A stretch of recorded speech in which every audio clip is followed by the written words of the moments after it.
बिस्मिल्लाहिर्रहमानिर्रहीम, अस्सलामु अलैकुम एवरीवन। जनाब एनईडी का रिज़ल्ट अनाउंस हो गया और उसके साथ साथ आज माशाल्लाह से हर एक बच्चे को जिसने अपना टेस्ट दिया था उसको अपना स्कोर भी पता चल गया। इट मीन्स कि जनाब काम हो गया ज़बरदस्त। मगर अब इस मौके पर बहुत सारी चीज़ें हैं, बहुत सारी बातें हैं, बहुत सारी मालूमात है जो आप तक होना ज़रूरी है, आपको पता होना ज़रूरी है। क्योंकि अगर इस मोमेंट पर भी आप लैक ऑफ इन्फॉर्मेशन का शिकार होते हैं तो भाई आपके हाथ में आया हुआ एडमिशन, आपके हाथ में आई हुई अपॉर्चुनिटी ज़ाया हो सकती है। तो भाई इस वीडियो में मैं आपसे करने लगा हूँ बहुत सारी काम की बातें जो कि आपके एडमिशन के प्रोसेस को स्मूथ बना सकती हैं, एरर फ्री बना सकती हैं, और बहुत सारी अनाउंसमेंट्स हैं जो कि इंशाल्लाह अभी इस वीडियो में हम देखने जा रहे हैं। तो भाई शुरू करते हैं। और हाँ, एक और काम की बात, इस वीडियो को आखिर तक ज़रूर देख लीजिएगा क्योंकि आखिर में भी कुछ मैं ऐसी बातें करने जा रहा हूं जिसको बहुत सारे बच्चे नहीं जानते। जानना ज़रूरी है अगर आप एनईडी यूनिवर्सिटी में अपनी सीट हासिल करना चाहते हैं। तो भाई आइए इस वीडियो का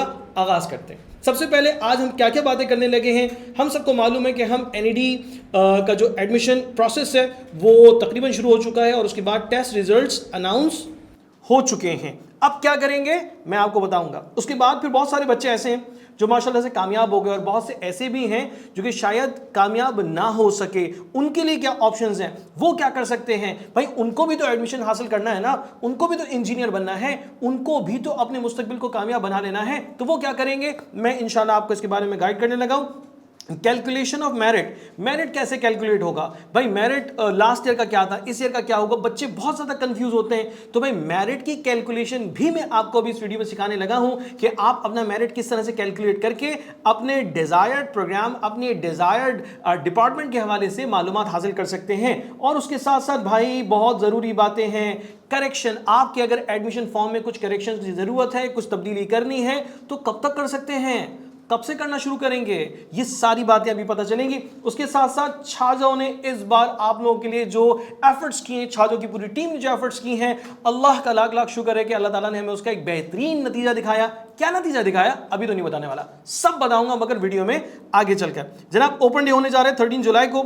सीट्स डिस्ट्रीब्यूशन क्या होंगी, उसके साथ साथ एडमिशन शेड्यूल क्या है जनाब। इसके साथ आप इंटरव्यू में जब जा रहे हैं तो इंटरव्यू में आपको किन चीजों का सामना है, किस तरह के सवालात आपको देखने को मिलेंगे, ये मोस्ट इंपॉर्टेंट है। अगर वहां पे कर दी गलती तो भाई आया हुआ एडमिशन आपके हाथ से चला जाएगा। इसलिए भाई देख लेना, समझ लेना इस बात को। साथ साथ इंटरव्यू की कॉल और फिर उसके बाद स्पॉन्सर्ड सीट्स का क्या मामला है, उसकी पेमेंट्स वगैरह, उसकी जो फीस है वो क्या है, क्या मेरिट में वेरिएशन हमें मिलती है, स्पॉन्सर्ड सीट का हमें क्या फायदा, ये भी पता चलेगा। Important documents, most important thing कि भाई आप अपनी तैयारी के लिए आप जब जा रहे हैं इंटरव्यू के लिए तो आप अपने कौन से डॉक्यूमेंट्स लेकर जाएंगे ये आपको पता होना चाहिए। किस शक्ल में लेके जाएंगे, ओरिजिनल लेके जाएंगे, फोटोकॉपी लेके जाएंगे, अटेस्टेड लेके जाएंगे, नॉन अटेस्टेड लेके जाएंगे, क्या ये सब बातें पता चलेंगी। उसके साथ साथ हिफाज-ए-किराम माशाल्लाह टेस्ट जो हिफाज-ए-किराम का होता है वो भी अनाउंस हो चुका है। हिफाज-ए-किराम अपना टेस्ट देंगे और उनके स्कोर में, उनकी परसेंटेज में इजाफा होगा। तो कितना इजाफा है ये सब इंशाल्लाह सीखेंगे।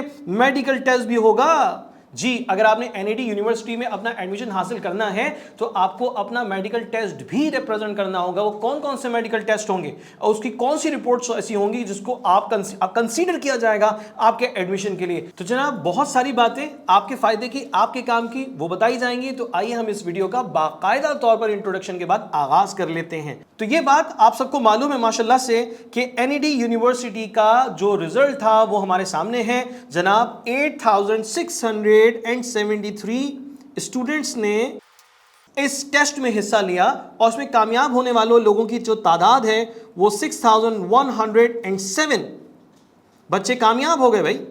तो सबसे पहले तो उन तमाम तर कामयाब होने वाले बच्चों को बहुत बहुत मुबारकबाद कि भाई उन्होंने कराची की नहीं बल्कि पूरे सिंध की नहीं बल्कि पाकिस्तान की एक बहुत अच्छी यूनिवर्सिटी में अपनी सीट उन्होंने सिक्योर कर ली है। अब इस मुबारकबाद के बाद उनका भी जिक्र किया जाए कि जो कामयाब ना हो सके। तो जनाब 2572 स्टूडेंट्स ऐसे हैं जो कि कामयाब ना हो सके, नॉट सक्सेसफुल। यकीन करो ये जो बात है ना ये बड़ी दिल को तकलीफ देती है कि सर हमने मेहनत भी की मगर हम उसमें कामयाब ना हो सके। अब देखो एनईडी का राउंड 2 हो चुका है कंप्लीट और अब हमारे पास कोई सेकंड चांस नहीं, कोई थर्ड चांस नहीं एडमिशन हासिल करने का, सिवाय एक चीज के, वो क्या कि अगर कोई बच्चा अपना एडमिशन नहीं लेता तो फिर फर्स्ट मेरिट लिस्ट लगेगी, उसके बाद फिर सेकंड मेरिट लिस्ट लगेगी। तो सेकंड मेरिट लिस्ट में हमें अगर कोई गुंजाइश नजर आई तो शायद कुछ सिलसिला बन जाए, मगर ये उनके लिए होगा कि जिन्होंने अपना टेस्ट पास किया है। अगर कोई बच्चा अपना 50 से लेस देन स्कोर लेकर बैठा है टेस्ट में, तो बेटा फिर वो एनईडी यूनिवर्सिटी में किसी सूरत दाखिला नहीं ले सकता। ना तो वो सेल्फ फाइनेंस की बेस पे ले सकता है, ना स्पॉन्सर की सीट पे ले सकता, किसी भी सूरत नहीं हो सकता। यानी टेस्ट को पास करना सबसे पहली शर्त है। टेस्ट पास होगा तो फिर बाकी सारी चीजें देखिए इसमें जा रही होती हैं। तो जनाब मैं अभी सबसे पहले मुखातिब हो रहा हूं उन बच्चों से कि जो अपना टेस्ट क्लियर ना कर सके, वो क्या करें।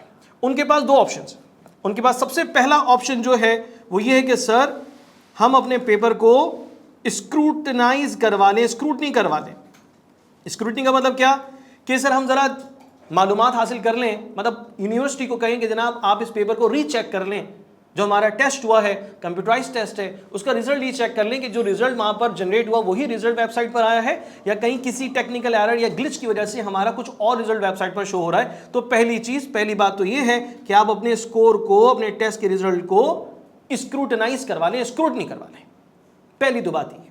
दूसरी चीज ये कि जब आपको पता है कि आपका टेस्ट रिजल्ट जो है वो बिल्कुल वैसे ही जैसे कि आपने टेस्ट दिया था और आप कामयाब नहीं हो सके, अब क्या करें, अब क्या ऑप्शन है हमारे पास। तो मेरे बच्चों आपके पास अभी ऑप्शंस खत्म नहीं हुए, नाउमीद नहीं होना है, परेशान नहीं होना है, दुखी नहीं हो जाना है। अभी बहुत से ऑप्शंस तुम्हारे पास हैं, मैं तुम्हें बता दूं तुम्हारे पास ऑप्शंस क्या क्या हैं। ठीक है जी, सबसे पहला ऑप्शन तुम्हारे पास कराची यूनिवर्सिटी के टेस्ट का है, वहां पर जाकर तुम टेस्ट दे सकते हो। इसी तरह से Dawood university of engineering science and technology, यहां पर भी आप अपना टेस्ट दे सकते हैं। अभी आगे चलकर सर सैयद का टेस्ट मौजूद है, आप वहां पर भी अप्लाई कर सकते हैं। इसके साथ साथ जब मैं आगे जाता हूं तो मुझे नाम नजर आता है DHA सोफा। ठीक है जी, इसके साथ साथ मजीद आपके पास ऑप्शंस हैं, उस्मान इंस्टीट्यूट का ऑप्शन है, ठीक, उसके साथ साथ बहरिया का ऑप्शन है। यानी ऑप्शंस अभी आपके पास खत्म नहीं हो गए। यानी अगर कोई बच्चा ये सोच रहा है कि भाई एनईडी में मेरा एडमिशन नहीं हुआ तो अब तो मैं कहीं भी नहीं जा सकता, बेकार हो गया, नहीं नहीं नहीं नहीं नहीं, अभी भी आप बहुत कुछ कर सकते हैं। आप मल्टीपल इंजीनियरिंग यूनिवर्सिटीज में टेस्ट के लिए अप्लाई कर सकते हैं, उसका टेस्ट दें, आपका रिजल्ट अच्छा आ जाए, एडमिशन सिक्योर करें और इस साल में अपने इंजीनियरिंग की स्टडी का सफर आप शुरू कर दें। तो भाई ये मेरी एक सजेशन, एक एडवाइस है। कोई बच्चा अगर ये सोच रहा है कि यार मेरा एनईडी में एडमिशन नहीं हुआ तो अगले साल मैं दोबारा ट्राई करूंगा, भाई खुदारा जिंदगी का एक साल तुम सिर्फ इंतजार में गुजारोगे क्या? क्या हो गया तुम्हें? ऐसा नहीं करना भाई। जब तुम अपनी 4 साल की स्टडी मुकम्मल कर लेते हो बेहतरीन अंदाज में, तो तुम्हारे अंदर क्वालिटी क्या ये देखा जाएगा, तुम्हारे अंदर सलाहियत क्या है, तुम क्या काम कर सकते हो ये देखा जाएगा। नो डाउट एनईडी यूनिवर्सिटी से पढ़ने वालों का अपना एक जबरदस्त एक रेपुटेशन है, एक बहुत अच्छा फायदेमंद काम है, मगर यह भी है कि अगर आप इस साल कामयाब नहीं हो सके तो मैं आपको सजेस्ट करता हूं तो कि आप इस चीज पे मत जाइएगा कि आप अगले साल तक इंतजार करते रहें। ऐसा बरहे करम नहीं करना है, क्योंकि अगर आप अगले साल के टेस्ट में अटेम्प्ट करने के लिए जाते हैं तो वहां पर कुछ ना कुछ आपको लॉस बेयर करना पड़ता है। एक साल का वक्त आप गुजार कर जा रहे हैं और उसके बाद आगे वाले साल में मेरिट क्या होगा, टेस्ट स्टैंडर्ड क्या होगा, किस तरह का मटेरियल कंसीडर होगा टेस्ट में, ये सारी चीजें अनप्रिडिक्टेबल हैं फिलहाल। तो भाई सजेशन है कि आप अपने दूसरी यूनिवर्सिटीज के ऑप्शन की तरफ जरूर जाइएगा। ठीक है जी, अच्छा उसके बाद हम चलते हैं कि जनाब हमारे पास जो चांस है अपने आप को सक्सेस बनाने का, जो नाकाम हो गए एनईडी के टेस्ट में, नहीं कामयाब हो सके, मैं उनकी बात कर रहा हूं सिर्फ और सिर्फ। जो कामयाब हो गए उनकी तो बात करेंगे ना यार। हाँ, अभी दो ऑप्शन, स्क्रूटनी करवा लो या फिर हम किसी और यूनिवर्सिटी की तरफ चले जाएं और अपने इस साल को कामयाब बना लें। ठीक हो गया जी, हम चलते हैं इस डिस्कशन में आगे। और हमारे पास जो मेरिट कैलकुलेट करने का फॉर्मूला है, क्योंकि बहुत सारे बच्चों ने सवाल किया सर मेरिट कैसे कैलकुलेट होगा, तो भाई मेरिट कैलकुलेट करने के लिए तुम्हें चाहिए होता है तुम्हारा टेस्ट स्कोर। तो तुम्हारा टेस्ट स्कोर तुम्हारे पास आ गया, उसके साथ साथ जो तुम्हारा लास्ट रिजल्ट है उसकी परसेंटेज वो भी तुम्हारे पास है। मिसाल के तौर पर अगर मैं अभी से कराची बोर्ड के बच्चों की बात करूं तो कराची बोर्ड के बच्चों के पास जो रिजल्ट नजर आ रहा है वो फर्स्ट ईयर का रिजल्ट है, सेकंड ईयर का तो अभी नहीं है, फर्स्ट ईयर का रिजल्ट है ना। ठीक है, अगर इसी तरह से ए लेवल्स के बच्चे हैं जिनके पास सिर्फ अभी ए लेवल्स का रिजल्ट नहीं आया है बल्कि लास्ट ईयर का रिजल्ट ही बस उनके पास मौजूद है, ओ लेवल्स का है, तो उसे ही कंसीडर करेंगे, उसे ही कंसीडर करेंगे। और हाँ, एक और काम की बात, कोई भी ऐसी हरकत ना कीजिएगा कि जिससे आपका एडमिशन कैंसिल हो जाए। जो फैक्ट है, जो करेक्ट है, जो बात सही है, आप वही रिप्रेजेंट करेंगे, उसमें 2 नंबर यानी कि गलत बयानी नहीं करनी है, वरना आपके ऊपर पाबंदी भी लग जाएगी और आपका एडमिशन भी जाया हो जाएगा। तो इसलिए जो फैक्ट है, डॉक्यूमेंटेड है, उसी को आपने प्रोसीड करना है। ठीक है जी, मेरिट की कैलकुलेशन कैसी होती है जरा समझ लें, अच्छी सी चीज है भाई। आपके पास जो आपका टेस्ट स्कोर है, आपका टेस्ट स्कोर, ठीक है, 50% कंसीडर होता है। इसी तरह से आपका जो रिजल्ट है, लास्ट रिजल्ट, एकेडमिक रिजल्ट जो लास्ट रहा है वो 50% कंसीडर होगा। आसान हो गई ना बात। अब एक स्टूडेंट है कि जिसने जो है वो अपना टेस्ट दिया है और उसका स्कोर आया है 90, बहुत ही ब्रिलियंट है भाई, यानी उसका टेस्ट स्कोर आया 90, तो देन आप 90 को कर दीजिए 0.5 से मल्टीप्लाई, और उसके बाद जो बच्चे की परसेंटेज है, मिसाल के तौर पर परसेंटेज उसकी बन रही है, उसके लास्ट रिजल्ट में 80% बन रही है, 80% बन रही है, तो आप 80% कर दीजिए 0.5 से मल्टीप्लाई और इन दोनों को कर दीजिए ऐड, इन दोनों को कर दीजिए ऐड, यानी कि अगर मैं मल्टीप्लाई करता हूं तो मेरे पास आता है 45 और 40, यानी टोटल मिलाकर मेरा बन गया 85। तो भाई 85 जो है ये मेरा टोटल एग्रीगेट बना, ये मेरिट बना, ये मेरिट की कैलकुलेशन हुई है। अब ये 85 का क्या करें, 85 तो मेरा ये एग्रीगेट बन रहा है, ठीक है ना। अब ये 85 की बेसिस पे मैं कैसे आगे बढ़ सकता हूं, मेरा एडमिशन कहां हो सकता है, मैं किस डिपार्टमेंट के लिए अपनी इस परसेंट इस एग्रीगेट को, इस मेरिट को कंसीडर करूं, ये सारी बातें मैं आपको समझाऊंगा।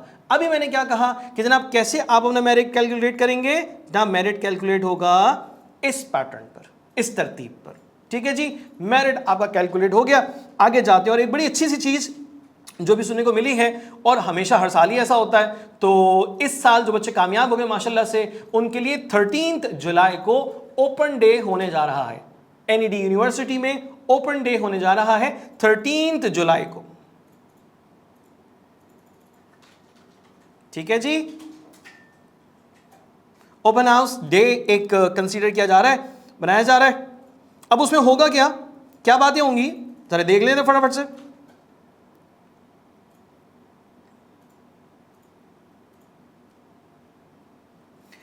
13 जुलाई को ओपन हाउस में आप जब यूनिवर्सिटी जाते हैं, तो यूनिवर्सिटी आप अपने पेरेंट्स के साथ जा रहे हैं, ओके फाइन। वहां पर जब आप जाते हैं तो आप डिफरेंट डिपार्टमेंट्स का विजिट कर सकते हैं, डिफरेंट डिपार्टमेंट के टीचर से आप मुलाकात कर सकते हैं, और उसके साथ साथ एक यूनिवर्सिटी का आपने विजिट किया कि जिसमें आपको बहुत सारी चीजें यूनिवर्सिटी के डिफरेंट डिपार्टमेंट्स के हवाले से डायरेक्टली जाकर मालूम हो रही हैं। तो फायदा है, जाना चाहे जरूर जाइए, फायदेमंद चीज है। यानी आप कम से कम एक्सप्लोर करते हैं कि हाँ यार देखो, हम जिस यूनिवर्सिटी में एडमिशन हासिल कर चुके हैं, अभी फैकल्टी डिसाइड नहीं हुई, अभी आपका प्रोग्राम डिसाइड नहीं हुआ, मगर आपका एडमिशन है कि हाँ होगा, यहां होगा, ठीक है जी। तो आपको बड़ी खुशी होती है उस चीज को विजिट करके। तो मेरा मशवरा है कि अगर आप जाते हैं तो अच्छी बात है, और अगर नहीं भी जाते हैं तो कोई बहुत बड़ा नुकसान होने नहीं जा रहा। मगर बहुत बड़ा नुकसान कहां होने जा रहा है, गौर से सुनना। अब जो बहुत बड़ा नुकसान हो जाता है बहुत सारे बच्चों का, वो मालूमात की कमी की वजह से होता है। तो भाई इसीलिए वीडियो बना रहे हैं, ठीक है जी। एनईडी यूनिवर्सिटी ने एक इंफॉर्मेशन शेयर की है।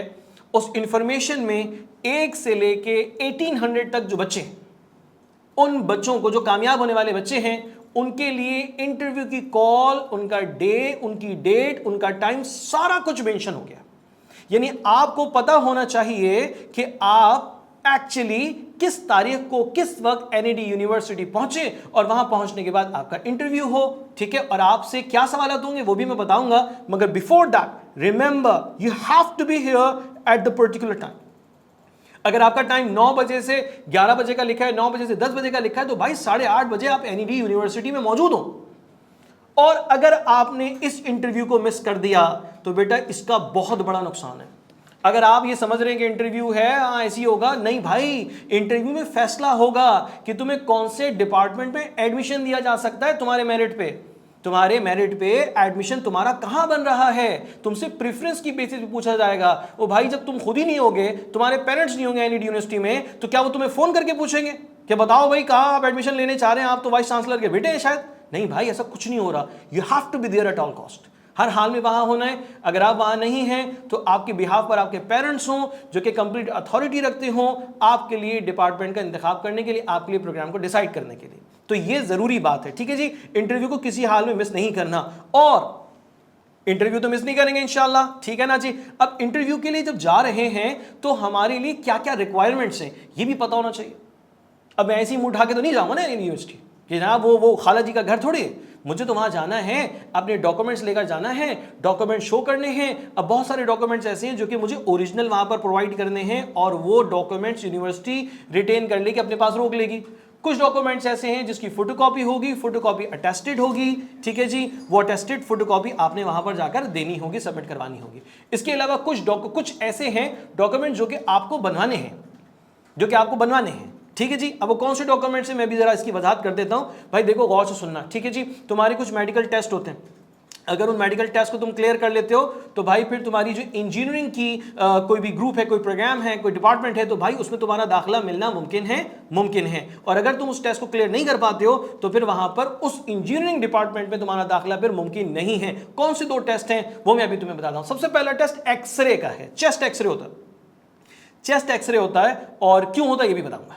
चेस्ट एक्सरे होता है, इसलिए चेस्ट एक्सरे दरअसल करवाया जाता है ताकि आप जब एज ए इंजीनियर किसी फील्ड, किसी साइट पर जाते हैं और अगर आपको पहले से कोई चेस्ट इंफेक्शन या पहले से कोई ऐसी बीमारी है जिसकी वजह से आपका चेस्ट कमजोर हो चुका है, तो अनफॉर्चुनेटली आप उस माहौल में सर्वाइव नहीं कर सकते और आपकी उस माहौल में डेथ हो सकती है। तो एहतियाती तौर पर आपका पहले टेस्ट लिया जाता है। अगर आप उस टेस्ट में मतलब कामयाब हो, टेस्ट आपका क्लियर है, सही है, बिल्कुल फिट है, हेल्दी है, तो भाई फिर उस डिपार्टमेंट में आपको एडमिशन मिल जाता है। दूसरा टेस्ट जो होता है वो कलर ब्लाइंडनेस का है, यानी अगर कोई स्टूडेंट जो है वो कलर ब्लाइंड है, उसको रंग नजर नहीं आते, तो भाई वो इंजीनियरिंग के किसी डिपार्टमेंट में अपना एडमिशन सिक्योर नहीं कर सकता कलर ब्लाइंडनेस की वजह से। क्यों? क्योंकि जब कलर ब्लाइंड का मतलब वो रंग नजर नहीं आते, बेरंग है सब कुछ, ठीक है जी, एक ही रंग नजर आ रहा है। तो भाई जब तार, इलेक्ट्रिक वायर्स होते हैं, उनके बारे में अगर बात कर लो तो भाई जब कलर्स नजर नहीं आ रहे तो आप इंडिकेशन नहीं उसमें मिल रही है, तो आप कोई भी ऐसा काम कर सकते हैं जिससे कोई बहुत बड़ा नुकसान हो, आपकी जात को भी हो सकता है, सेहत को भी हो सकता है, आपकी जान को भी हो सकता है और किसी इदारे को भी हो सकता है। तो भाई आपको कलर ब्लाइंडनेस वाला ये टेस्ट भी होता है, इसी तरह से आपका चेस्ट एक्सरे का भी मतलब ये एक्सरे लिया जाता है। तो ये 2 ऐसे टेस्ट हैं जिसको आपने लाजमी तौर पर कंसीडर करना पड़ेगा। अब आ जाइए जरा इस बात पर कि सर हम तो जो है ना वह एनईडी यूनिवर्सिटी में जिस दिन इंटरव्यू की कॉल है हम उस दिन जाना चाहते हैं, मगर डॉक्यूमेंट्स हमारे पास कौन कौन से? तो भाई सिंपल सी साइंस है कि आप जब इंटरव्यू के लिए जाएंगे तो कौन कौन से डॉक्यूमेंट्स रिक्वायर्ड होंगे। उसमें सबसे ज्यादा अहम चीज है वो आपका डोमिसाइल है। डोमिसाइल अगर आपका नहीं बना हुआ तो अभी आप अप्लाई कर दीजिए डोमिसाइल बनने के लिए। हो सकता है कि आपकी जो इंटरव्यू की कॉल आ जाए उससे पहले आपका डोमिसाइल आपके हाथ में, और हो सकता है कि अगर वो नहीं बन सका है तो आगे की डेटों में अगर आपके पास एक स्लिप होगी तो आप वो स्लिप शो करके कुछ डेज ले सकते हैं कि भाई हमारा डोमिसाइल आएगा तो हम इसको जमा करवाएंगे, यहाँ पर हम उसको जरूर यूनिवर्सिटी में शो करेंगे। अगर डोमिसाइल की ना पर्ची है ना ही आपका डोमिसाइल बना हुआ है तो बेटा फिर मामला खतरनाक है। यूनिवर्सिटी डिमांड करती है आपके पास ये डॉक्यूमेंट होना चाहिए तो हम आपको एडमिशन जो है वो जरूर दे सकेंगे। अच्छा भाई इंटरव्यू का माहौल क्या होता है पहले मैं ये बता दूं, फिर इंशाल्लाह मैं तुम्हें कुछ जो है ना वो डॉक्यूमेंट्स के हवाले से और जो बेसिक रिक्वायरमेंट्स उसके हवाले से मैं तुम्हें इंशाल्लाह डिटेल में गाइड करता हूं। इंटरव्यू का माहौल होता है बेहतरीन, यकीन कीजिए। जब आपको इंटरव्यू की कॉल आई है, आप इंटरव्यू के लिए पहुंच गए हैं, आप एक बड़े से हॉल में बैठे हुए और बहुत सारे बच्चे लाइव चल रहा है, वहां पे स्क्रीन पर आपको लिखा हुआ नजर आ रहा है, बच्चों के नाम भी लिखे हुए नजर आ रहे हैं, उनका मेरिट भी लिखा हुआ नजर आ रहा है और किस डिपार्टमेंट में कितनी सीट्स फिल हो चुकी हैं, ये याद रखना, किस डिपार्टमेंट में कितनी सीट्स फिल हो चुकी हैं, कितनी बाकी हैं, ये आपको स्क्रीन पर सामने नजर आ रहा होगा। यानी आपको अंदाजा हो जाएगा कि भाई मैंने जो अपनी प्रेफरेंस में 4 चीजें लिखी हैं अपने मेरिट के मुताबिक, तो मेरा वहां पर सीट बन रही है, मेरी वहां पर सीट बन सकती है नहीं बन सकती है, वहां पर सीट बन रही है, बच रही है आपके लिए मौजूद, और आपका मेरिट भी मैच कर रहा है, प्रेफरेंस में मौजूद है, तो उसमें आपको एडमिशन मिल जाएगा। और हां सबसे ज्यादा जरूरी बात भाई, इंटरव्यू में जाने से पहले जो तुम्हारा मेरिट बन गया, अभी मैंने कैलकुलेशन की जिसमें मेरिट जो है वो अराउंड 85 मेरिट बन रहा है, तो भाई इस मेरिट के मुताबिक कौन कौन से मेरे प्रिफर्ड डिपार्टमेंट्स हैं, प्रोग्राम्स हैं कि जो मैं हासिल करना चाहता हूं कि यार इसमें मेरा एडमिशन हो जाए, इसमें मेरा एडमिशन हो जाए। तो ये बात आपको सोचनी है। कैसे सोचेंगे? कैसे सोचेंगे?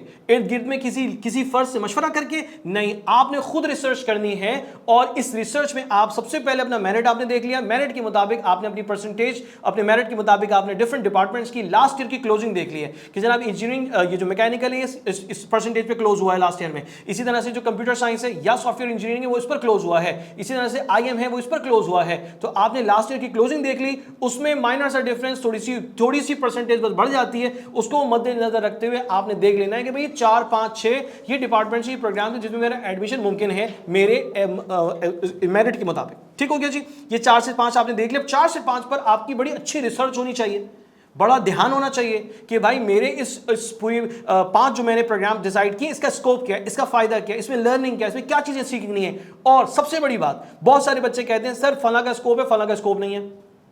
मेरा फला स्टूडेंट का मेरिट तो बहुत हाई था, उसने फला डिपार्टमेंट मुंतखब कर लिया, तो वो तो बेवकूफी। नहीं नहीं नहीं भाई, सिंपल साइंस कह रहा हूं। तुमने माशाल्लाह से अपना एक मेरिट देखा और 4 से 5 प्रोग्राम्स तुम्हारे उस मेरिट पर आ रहे हैं जिस पर तुम्हारा एडमिशन हो सकता है, तो भाई आपकी अपनी रिसर्च और सबसे बढ़कर तुम्हारा अपना पर्सनल इंटरेस्ट किसमें है।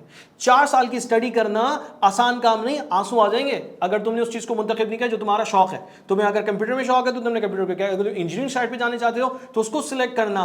स्कोप तुम बनाते हो, एबिलिटी तुम में पैदा होती है, शौक से होती है, लगन से होती है। और अगर तुम सिर्फ और सिर्फ लेके बैठे रहे हो कि यार फला फला ने कहा था ये ले लो और आपने ये ले लिया, तो बेटा 4 साल ना गुजरेंगे नहीं, रुक जाएंगे, मैं बता रहा हूं। इसलिए सिंपल साइंस कर ले, देखें कौन कौन से डिपार्टमेंट्स में आपका एडमिशन मुमकिन है, उसके बाद अपनी पसंद को सोचें, आपको क्या अच्छा लगता है स्टडी करना, रिसर्च करना। उसके बाद फिर अपनी इंटरव्यू वाले दिन वो आपने जाकर बताना है कि भाई ये मेरी प्रायोरिटीज हैं, यहां पर एडमिशन हासिल करना चाहता हूं। और फिर कह रहा हूं इंटरव्यू से पहले इंटरव्यू के लिए तैयार होकर जाना।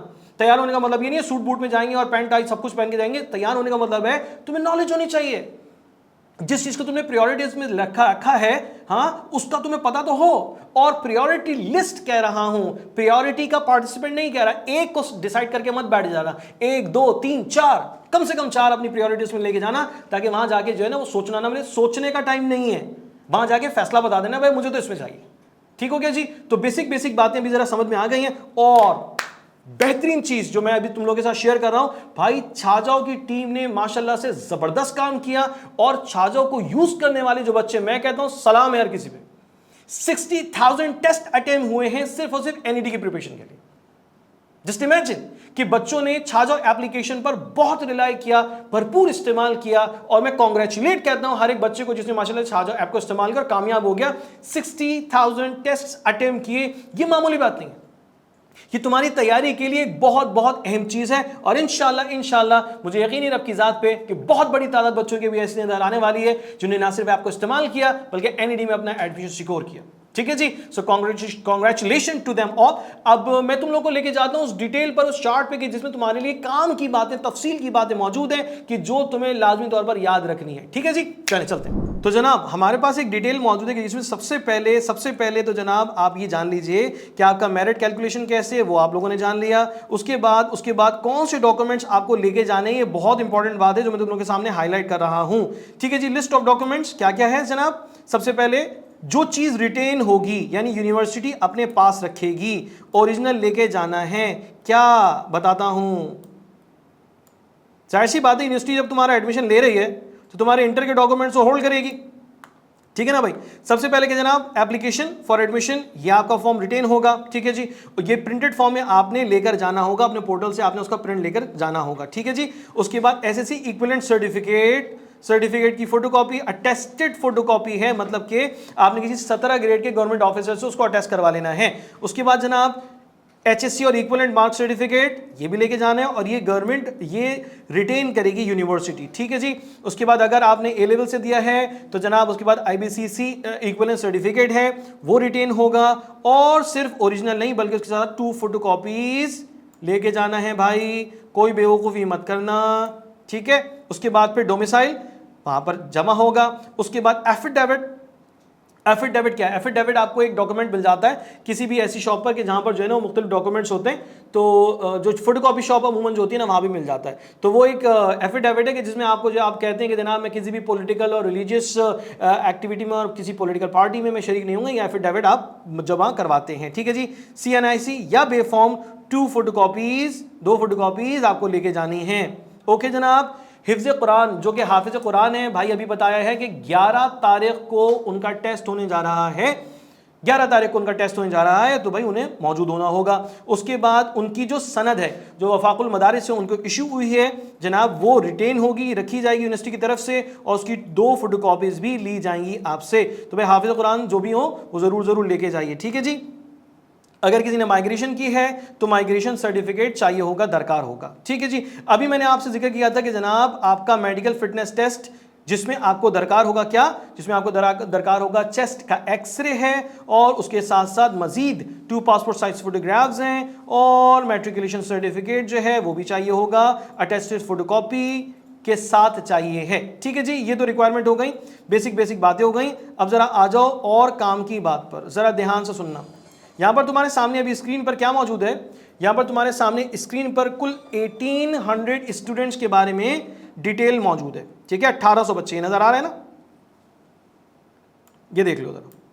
ठीक है, इन्हें इंटरव्यू की कॉल हो चुकी है, आप यूं समझ लीजिए कि इन्हें इंटरव्यू की कॉल हो चुकी है जनाब। रोल नंबर जिसका जो मेरिट नंबर बना है 1 से लेके 300 तक कब आना है जनाब, सुबह 9 बजे से 9:30 बजे तक, रिपोर्टिंग टाइम 9 बजे और इंटरव्यू का टाइम जो है वो 9:30 बजे, यानी कि 50 बच्चे इस टाइम पर हॉल में मौजूद होने चाहिए। मजीद 50 बच्चे इस टाइम पर हॉल में मौजूद होने चाहिए, यानी ये वो टाइम है जिस पर आपको पहुंच जाना है, लाजमी तौर पर इंटरव्यू आपका शुरू हो जाएगा।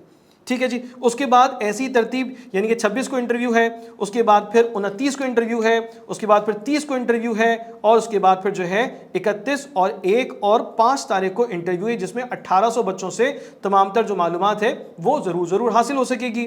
अब इंटरव्यू जब आप देने जा रहे हैं भाई, इंटरव्यू की कॉल भी आ गई, इंटरव्यू के लिए चली भी गए, इंटरव्यू के लिए बैठे इंतजार कर रहे हैं, स्क्रीन पर आपको नंबर नजर आ जाएगा, आपका मेरिट नंबर मौजूद है, आप जाएंगे वहां पर, उसके बाद आपके सामने एक डिटेल रखी जाएगी कि जनाब ये डिपार्टमेंट, ये सीट्स अभी वैकेंट हैं और आपकी मेरिट के मुताबिक ये डिपार्टमेंट जो है वो उसमें आप एडमिशन ले सकते हैं। तो आप अपनी प्रेफरेंस के मुताबिक अपने एडमिशन को डिसाइड कर दें, all at once at that position, वहां पर डिसाइड करेंगे, फैसला करेंगे, बताएंगे, उस डिपार्टमेंट में आपका एडमिशन जो है वो सिक्योर हो जाएगा। तो जनाब ये वाला काम इंटरव्यू वाले दिन होने जा रहा है। डॉक्यूमेंट्स क्या लेके जाने बता दिया, इंटरव्यू में क्या होगा ये भी मैंने आप लोगों के साथ अभी डिस्कस कर लिया, अभी मैंने आप लोगों के साथ ये वाली बात कर ली है। ठीक है जी, अब सवाल ये आ रहा है सर सेकंड मेरिट लिस्ट लगती है। भाई मेरे जरा गौर से सुन लो, अगर इन बच्चों में से कोई बच्चा अपना एडमिशन कैंसिल करवा देता है तब कहीं जाकर सेकंड मेरिट लिस्ट लगेगी। सेकंड मेरिट लिस्ट लगना मतलब मैं कहता हूं कि बहुत ज्यादा जरूरी नहीं है, उस पर बेस मत करना। सेकंड मेरिट लिस्ट में भाई उन बच्चों का ही नाम आता, मतलब उनके लिए स्पेस बन जाती है कि जिनको फर्स्ट मेरिट लिस्ट में वो शामिल नहीं हो सके तो वो सेकंड मेरिट लिस्ट की बेसिस पे एडमिशन ले सकते हो, उनकी जगह पे जिन्होंने अपना एडमिशन कैंसिल करवा दिया, जिन्होंने अपना एडमिशन छोड़ दिया वहां से, तो भाई कंसिडरेबल चीज है। ठीक है जी, अच्छा उसके बाद आगे जाते हैं, कुछ और अहम बातें जो आपकी तैयारी, आपकी लर्निंग, आपकी परसेंटेज के हवाले से बड़ी जरूरी है। जरा भाई देखो इधर देख लो जरा जल्दी से, तुम्हारा पहले टेस्ट हुआ था कौन सा, एनईडी का टेस्ट हुआ था नहीं हुआ था जी, राउंड 1 हुआ था सर, हमारा राउंड 1 हुआ था इस डेट पे और हमारा रिजल्ट आ गया। ठीक है जी, उसके बाद हमारा हुआ राउंड 2, इस डेट पे हमारा अब रिजल्ट आ गया। ओके सर, हाफिज कुरान का टेस्ट है 11 तारीख को, भूलना नहीं है। ओपन डे आपका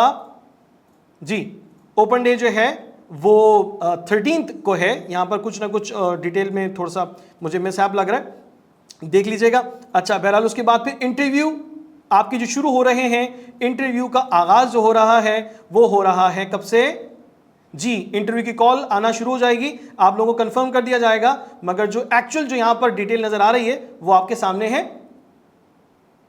ओके, उसके बाद कमेंसमेंट जो है, क्लासेस का आगाज जो होने जा रहा है भाई वो 19 तारीख से होने जा रहा है, यानी कि 19 अगस्त से आपकी क्लास शुरू हो जाएगी। अब सवाल आ जाता है सर आपने मेरिट का भी बता दिया, आपने मेरिट कैलकुलेशन भी बता दी, आपने सीट्स डिस्ट्रीब्यूशन, भाई देखें याद रखें जिस डिपार्टमेंट में सबसे हाई मेरिट जाते हैं वो टॉप लिस्टेड होगा, सबसे पहले उसकी सीट्स फिलअप हो जाएंगी। ठीक है, सॉफ्टवेयर इंजीनियरिंग की अगर आप बात करें तो सबसे पहले उसकी टॉप मेरिट उसी पे जा रहा होता है। ठीक है, तो सबसे पहले उसकी सीट्स फिलअप हो जाएंगी, तो उसकी सीट्स फिलअप होने का क्या होगा कि 1 से लेके 400 तक, 1 से लेके 400 तक बच्चे जो गए हैं वहां पर, उनमें ही अगर वो कंप्लीट हो गई, सीट्स फिल हो गई तो बस ठीक है, आपको ऑप्शन आगे नहीं मिल रहा। अगर उसमें 1, 2, 3 या कोई सीट रह गई तो आपको बता दिया जाएगा। तो भाई एनईडी में होता है फर्स्ट कम फर्स्ट सर्व, और वो आने का सिलसिला क्या होता है, आपका मेरिट, उसी तरतीब में आपको कॉल किया जाता है और इंटरव्यू के लिए बुलाया जाता है। इसके साथ साथ अगर मैं आपसे कुछ और डिटेल शेयर कर लूं तो बड़ा अच्छा हो जाएगा। वो क्या कि जनाब हमारे जो प्री मेडिकल के बच्चे हैं, यानी मेडिकल पढ़ने वाले बच्चे हैं, उन्होंने भी भाई पीछे नहीं रहना इस बार, उन्होंने भी यकीनन टेस्ट दिया है, उन्होंने भी टेस्ट का स्कोर बनाया है, तो वो बच्चे इंजीनियरिंग की डिफरेंट फील्ड्स में अप्लाई कर सकते हैं, अपनी प्रायोरिटीज रख सकते हैं। सीट्स डिस्ट्रीब्यूशन की मैंने कंप्लीट वीडियो आपके साथ शेयर की थी, उसको देख लीजिएगा कि मेडिकल के बच्चों को कितनी सीट्स मिली। इस बार मेडिकल की सीट्स में इजाफा हुआ है, इजाफा हुआ है, यानी कि मेडिकल पढ़ने वाला बच्चा अब बाकायदा तौर पे एनईडी में अपना टेस्ट दे चुका है, तो अपने एडमिशन के लिए एलिजिबल है, वो अपना एडमिशन हासिल कर सकता है। तो भाई मेडिकल वाले भी खुश हो जाएं, एनईडी आपको वेलकम कर रही है। ठीक है जी, छाजों के रिजल्ट्स बेहतरीन हो गए हैं माशाल्लाह, और बहुत जल्द हम अपने टॉप स्कोरर के बारे में भी आपके साथ डिस्कशन करेंगे, आपके साथ शेयरिंग करेंगे। उसके साथ साथ आपको एनईडी यूनिवर्सिटी बुला रही है, इंटरव्यू के लिए कॉल कर रही है, आपने वहां अपने तमाम डॉक्यूमेंट्स के साथ पहुंचना है, अपनी प्रेफरेंस के मुताबिक आपने एडमिशन हासिल करना है और किसी किस्म की गलती नहीं करना। तो भाई कामयाब होने वालों को भी मुबारकबाद, और जो कामयाब ना हो सके उनकी कामयाबी का रास्ता भी मैंने इस वीडियो में बताया है। पूरी वीडियो को गौर से देख लीजिएगा। तो मैं चाहता हूं कि पाकिस्तान का हर एक बच्चा कामयाब हो, अपनी यूनिवर्सिटी के टेस्ट में बेहतरीन स्टडीज हासिल करे और प्रोफेशनली आगे बढ़कर अपने मुल्क और कौम की खिदमत कर सके। सो नाइस ऑफ यू, इस वीडियो को देखने का बहुत शुक्रिया। और हाँ, ये इंफॉर्मेशन, ये वीडियो देखने के बाद आपको अच्छी लगती है, फायदा होता है, तो भाई लोगों के साथ शेयर कर लेना। शेयर करने में कोई पैसे नहीं लगते, शेयर करना, ताकि जिस किसी को भी अगर मालूमात नहीं है तो उसका एडमिशन तो जाया ना हो, हर किसी का एडमिशन हो जाए। ठीक है, थैंक यू, जज़ाकल्लाह।